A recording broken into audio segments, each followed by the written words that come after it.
Let's kick ass. Hi guys, I want to talk to you today about triphasic training for MMA. If any of you wondering who I am, I'm William Wayland. I'm a physical preparation coach. I work with fighters in Cage Warriors, UFC, and a large number of amateur fighters and Brazilian Jiu-Jitsu players. And if you've read a lot of the stuff I've written for my blog and for the Scramble blog as well, you'll hear me mention quite a lot about triphasic training. Method by Cal Dietz and Ben Peterson. Brilliant book. I suggest that you pick it up. It's well worth the money if you're a strength coach.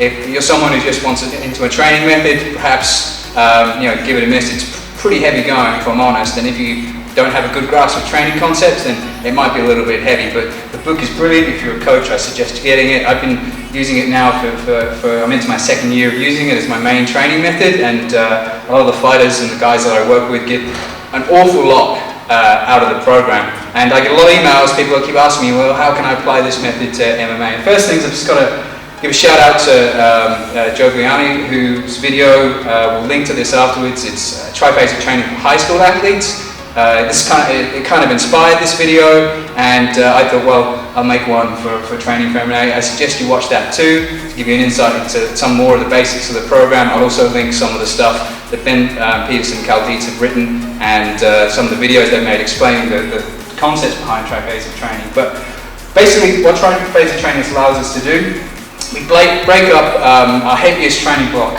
into three distinct parts. So we focus on eccentrics, isometrics, and concentrics. And the simplest way to put this is on the eccentric, we focus on down portion of a movement. On the isometric, we focus on the pause, and on the concentric, we focus on the athlete being as reactive as possible. And what I found using this method with a lot of my athletes is rather than focusing on the concentric all the time, the up portion, the power part, we focused on these other portions. And what happened is they gained ownership of the movements. So they became very confident with their squats, they became very confident with their presses. And that then, moving into more powerful movements, we found that they were a lot more explosive and had the ability to turn over that triphasic movement. So their eccentrics were quicker, they could stick and move, and it helped them an awful lot moving into their power and speed blocks. So the way we break up training for MMA fighters, there's a few things we need to think about, and I like to break up how we approach an athlete when it comes to MMA into three things. We look at the amount of stress we can apply to the athlete, we look at how much time we have available as well, and we look at adaptability. And what I mean by that is stress. MMA fighters train a lot, and they do a lot of technical work, and the issue with MMA fighters versus other athletes is that MMA fighters don't have a lot of time for strength conditioning, so the time they do have, it needs to be spent really wisely. So if we can apply a method that stresses in a manner that's going to help improve, then all the better. The other thing we can think about is adaptability, because MMA fighters, throughout the course of their training, they take a lot of soft tissue damage, be it errant knees or elbows or kicks. They end up with a lot of bruising, a lot of minor injuries that chip away. So we've got to look at adaptability. For instance, if I have an athlete who comes in one day and they can't squat, we can look at hex bar or single leg work or something like that to try and get them moving. We've still got to do the workout, we still want to get the work done, but we have to keep everything changeable. Even if on that day, that morning, the athlete comes in and says, look, I've taken too many leg kicks, maybe we should change what we're doing to something else. So looking at the broad structure, what we look at is in an approach to a fight, say you've got 12 weeks, anywhere down to 9 weeks. The usual metric is 8 weeks out, but we try and get fighters on their strength stuff working year round.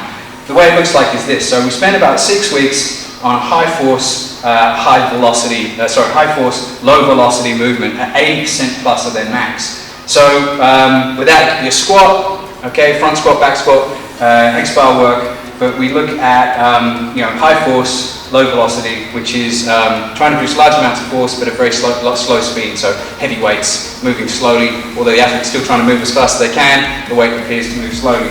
And then we tie in methods like French contrast. We use death round squats and heavy clusters to try and put a lot of heavy stimulus on the athlete, try and get them stronger.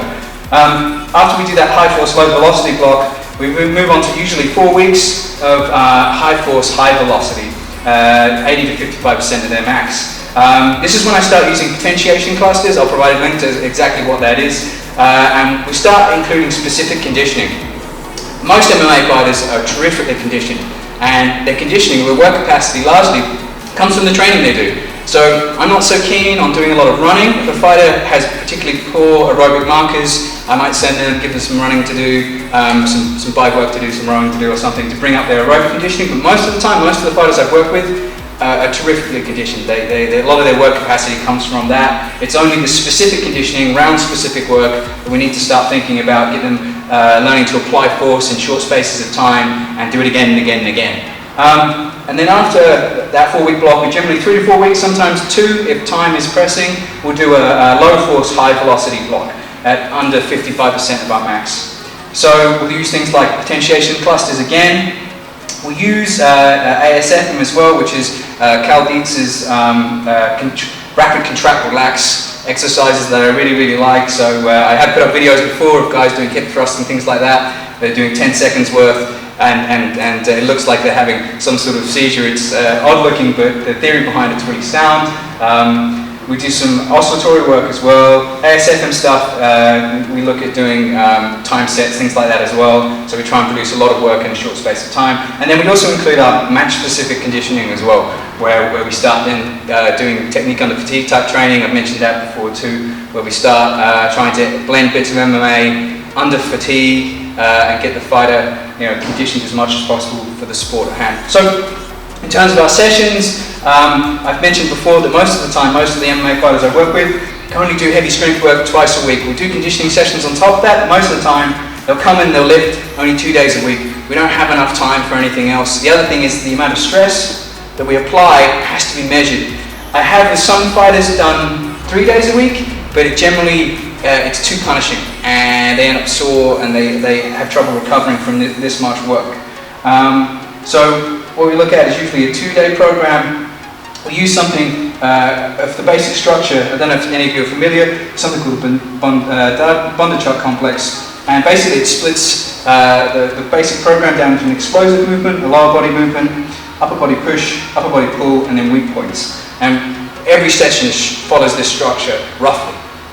So with the Triphasic program, what we do is take a heavy lower body movement like a squat, front squat, back squat, something like that, and then combine it with the explosive movement. So use French contrast and plyometrics.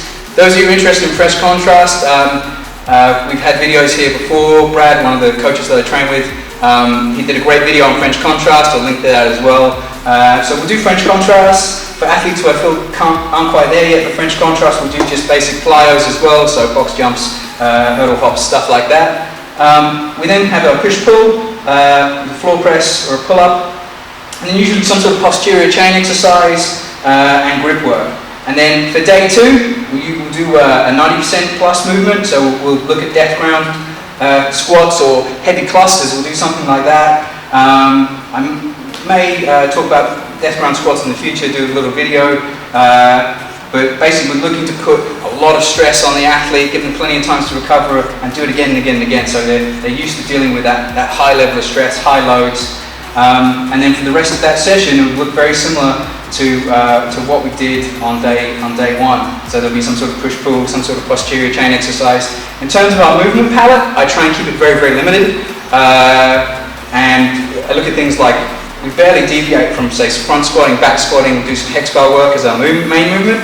We'll also do a lot of floor pressing, and we do a lot of ring rows, ring push-ups, all weighted, and we do a fair amount of pull-ups, isometric, weighted, unweighted, different variations, partner-assisted, partner-resisted, things like that. And we do a lot of bracing and anteriorly loaded posterior chain work.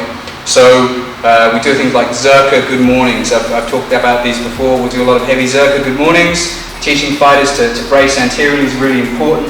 And we'll do a lot of grip work as well. Generally try and fit in arm work if possible. It's difficult due to time constraints, so they get a lot of passive arm work from doing pull-ups and presses and things. So we have to choose wisely. I don't want a fighter coming in, they've got a boxing session later in the day or the next day and their arms are tired from doing isometrics or eccentrics on their arms. So I have to mediate that carefully. Okay, so that just about outlines triphasic training for MMA. Like I said, the idea is we appeal the simplicity and appeal the reasonableness when we're doing this. We really do try and push them on the 90% day, and we'll try and push them on triphasic day. But those 2 days is just about all they can give me. Sometimes push into a third day, but we have to be careful with the amount of stress we apply. I hope this makes sense. And if you've got any questions, you can shoot me a message, send me an email. My Twitter is WSWayland, that just about wraps it up. Okay, thanks guys.